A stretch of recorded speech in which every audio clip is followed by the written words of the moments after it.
Salut à tous, j'espère que vous allez bien. Alors aujourd'hui, j'ai sorti un nouvel article sur le blog, un article motivation qui s'appelle Comment atteindre ses objectifs en 3 points.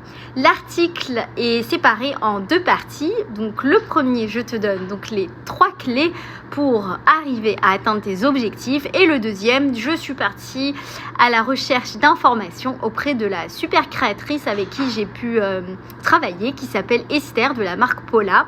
Elle fait des super robes et accessoires et du coup je suis partie lui poser plein de questions pour savoir comment elle avait fait justement elle en tant que nouvelle entrepreneuse de monter donc sa marque et comment est venue sa motivation. Donc je te laisse découvrir tout ça dans mon article, mais je me suis dit aussi que ce serait sympa de te faire une petite vidéo pour en parler un peu plus amplement de ces 3 clés que je te donne pour atteindre justement ton but. Bon, déjà il faut déterminer ce que tu veux, ce que tu souhaites dans la vie. Ou du moins pour cette année, on va aller à petite échelle. Donc cette année, qu'est-ce que tu souhaites? Est-ce que tu t'es assise et tu as noté en fait les choses que tu voulais accomplir?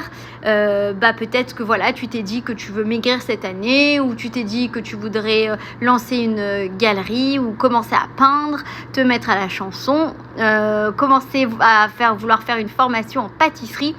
En fait, on a plein de rêves, on a plein de choses qu'on a envie et parfois il faut juste un petit coup de pouce pour vraiment se lancer.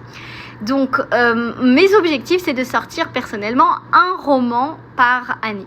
C'est pas évident, mais en essayant d'appliquer les 3 conseils que je vais te donner, on y arrive, vraiment. Donc, le premier, c'est ta morning routine. Je suis sûre que tu as déjà entendu parler de ce mot, la morning routine, qui veut dire donc tu te lèves le matin, donc le morning, et tu fais exactement la même chose tous les matins. Donc, il y aura plein de youtubeurs qui vont te dire que tu dois faire 6-7 choses le matin avant d'aller bosser ou avant de commencer ta journée. Tu dois mettre ton réveil 1 heure avant. Que tu as l'habitude, par exemple, tu as l'habitude de te réveiller à 7h, tu mets ton réveil à 6h du mat et cette heure en plus, en fait, elle va te permettre d'arriver frais et dispo pour ton boulot, pour ta journée de boulot ou pour être en famille ou voilà, accomplir les tâches que tu as à faire toute la journée. Cette heure, en fait, elle te permet aussi d'intégrer la façon dont tu vas atteindre ton objectif. Par exemple, dans mon cas, c'était quoi qu'il arrive le matin, avant que tout le monde se lève chez moi, je devais écrire au moins minimum la moitié d'un chapitre. C'était très important, qu'il pleuve, qu'il neige, qu'il vente, qu'il y a un enfant qui est venu me réveiller en pleine nuit. C'était comme ça.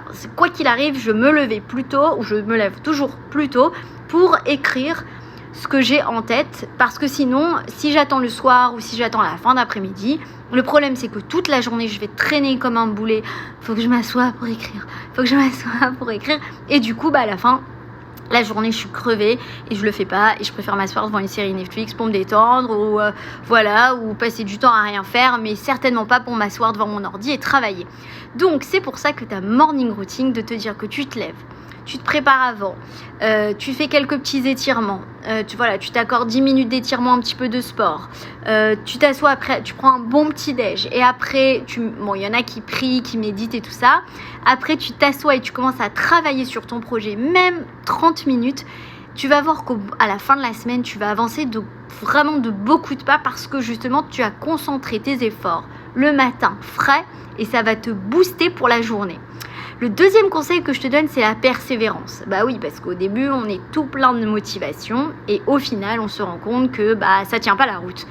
Pourquoi? Parce qu'on se décourage au moindre obstacle et c'est tout à fait normal de se décourager. Alors, comment faire pour ne pas se décourager? Tu vas me dire, oui, comment ça se fait qu'au début, je vais pendant 2 semaines, je vais à la salle de sport, je fais pendant 2 heures à fond et tout. Et au bout de 10 jours, je fais non, j'en peux plus, c'est trop difficile pour moi. Justement, la clé, c'est de ne pas en faire trop au début. C'est-à-dire que ta motivation, il faut un peu la découper et ne pas devenir fou à l'extrême. En fait, tu te dis, voilà, j'ai fait mes 20-30 minutes, voire un peu plus si tu peux, le matin, me concentrer sur mon projet. Et je laisse ma motivation pour le lendemain. Comme ça, quand je vais me réveiller le lendemain matin, je serai à fond. Je serai là, je fais, oh là là, j'avais trop envie de me retrouver là. J'avais trop envie de refaire mon sport. J'ai pensé à des exercices que je peux faire, que je peux intégrer si vous êtes dans l'optique de vous muscler ou de maigrir ou quoi que ce soit. Ou alors, si vous étiez en train de peindre et que vous vous êtes arrêté au bout de 30 minutes et le lendemain, vous remettez devant votre chevalet, vous dites, oh là là, mais là, je vais tout donner pendant ces 30 minutes de manière à être sur la durée. Je vous encourage aussi vivement à regarder des youtubeurs, j'en ai des très sympas, dont Emilio, il faut que je vous donne le nom, très cool, qui vous donne vraiment des mots-clés pour être motivé et recommencer même si c'est dur et même s'il y a des obstacles. Quand j'ai dû publier moi-même mes livres, je peux vous assurer que je comprenais rien, je ne savais pas, je savais même pas où chercher, comme ma sœur m'a dit, on aurait dit une poule dans un poulailler en train d'aller à droite à gauche et elle sait pas où elle va. Mais en gros c'est ça, il faut aller chercher l'information, intégrer l'information, la maîtriser pour obtenir quelque chose. Donc il y a vraiment beaucoup d'étapes, mais en se forçant, en se faisant vraiment violence, on y arrive. La troisième clé, mais ça c'est vraiment la plus importante de toutes, sachez que vous pouvez faire tout ce que vous avez envie. Là, je vais bientôt avoir 40 ans. Ouais, je sais, j'ai des gouttes. J'en parle beaucoup parce que j'ai des gouttelettes qui sortent de partout. Bref, on va rester classe.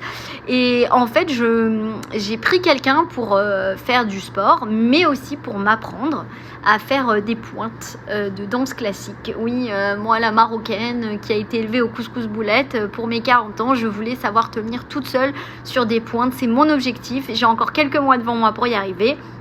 Mais c'est vraiment ça. Vous aurez toujours des gens qui vont vous dire, pas seulement pour la danse classique, autre chose, qui vont vous dire, écoute, qui vont pas forcément vous encourager, ou qui vont vous regarder bizarrement, ou qui vont vous faire des petites réflexions, qui sont pas forcément malveillantes à chaque fois. Oui, les gens sont jaloux et sont méchants. Pas forcément, c'est comme quand on sait voilà, qu'on a une copine célibataire, on l'a pas vue depuis longtemps, la première question qu'on va faire, alors t'as un petit copain, comment ça va ta vie amoureuse? C'est instinctif, parce qu'on se dit aussi, si on lui pose pas la question, peut-être qu'elle va se vexer, elle va croire que je m'en fiche de sa vie, mais en fait pas du tout. C'est juste que c'est difficile de toujours faire attention et maîtriser ce qu'on dit. Donc vous avez des gens qui vont à chaque fois, bon déjà il y a des gens toxiques, ça c'est évident, mais vous savez quand même les repérer. Mais si c'est des gens de votre entourage, même de votre famille, qui vont dire, ah mais pourquoi tu veux faire ça? Mais pas du tout, mais fais pas ça, reste tranquille, ne fais pas, voilà. Non, allez voir des gens, confiez-vous à des gens qui sont motivés, qui vous apportent quelque chose dans la vie. Par exemple, moi il n'y a pas très longtemps, j'ai renoué avec une copine. J'ai discuté avec elle et en fait on s'est retrouvé des tas de points communs. Moi je l'ai aidée dans son business entre guillemets, et elle m'a aidée dans mon business, et même elle m'a donné confiance en moi. Il me manquait, j'étais dans une phase où je manquais un peu de confiance en moi, et hop, en discutant avec elle, ça m'a reboosté. Approchez-vous de ces gens qui vous apportent quelque chose. Vraiment, vous sortez de cette conversation, vous êtes apaisé en fait.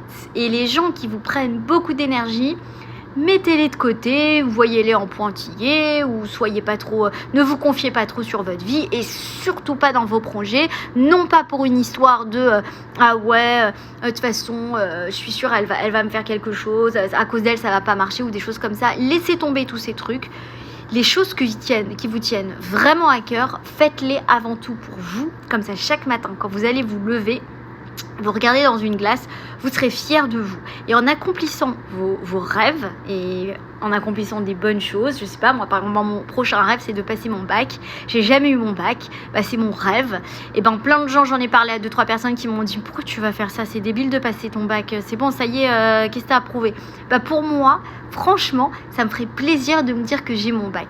Mais je sais très bien qu'en disant ça, il y a la moitié qui vont me regarder bizarrement et l'autre moitié qui vont me dire, vas-y fonce, tu sais quoi, vas-y, essaye au moins. Si t'arrives pas, c'est pas grave, mais au moins t'auras essayé. C'est comme les pointes, je pense que c'est pas demain la veille que j'y arriverai, mais en tout cas, mettez-vous des objectifs, mettez-vous des buts, et comme ça, tous les matins, vous allez être super content de mordre la vie à plein dedans, même si la conjoncture fait qu'on doit être vachement déprimé parce qu'il n'y a rien qui va.